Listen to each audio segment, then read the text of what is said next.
welcome to MMA Made Easy, where we break hard techniques into easy chunks. Today's transition is a little funny. We're going to go from knee on belly to knee on belly.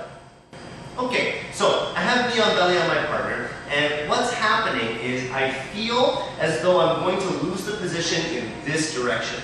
Okay? Now this could happen from him pushing on my knee and pushing me in this manner, or it could happen just because they're really strong and they're just pushing you off. Okay? In any case, what I'm going to do is I'm going to use that momentum and I'm going to switch my legs so I end up on the other side.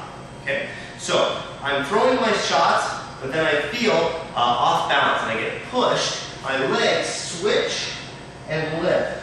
Okay? So my right leg ends up on this side, my left leg ends up on this side. I use him as a pivot point. Okay? He is the pivot point. Pivot, pivot. Okay? It doesn't look like this. Okay? As fun as that would be to drop on kneel, it doesn't work that way. You want to pivot on it. If you want, you can dig into the solar plexus, which I'll do one time because otherwise you just have to request it. So it looks like this.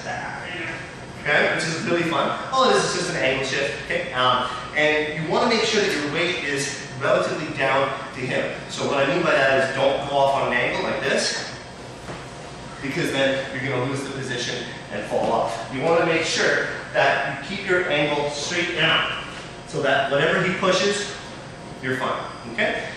So what I want to do is I can do this with a straight leg, like this, where I'm throwing a punch and I feel my weight shift, like this.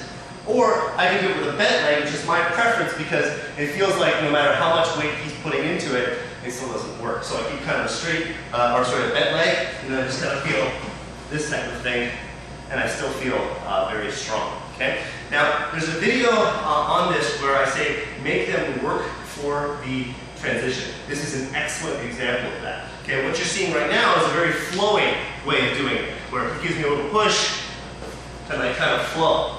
Okay? But that same transition could look like this, where he pushes, and I really make him work for it. Push, push, push. And then I go over. Okay? Much more work for him, exact same for me. So that's a great example of how to use that strategy.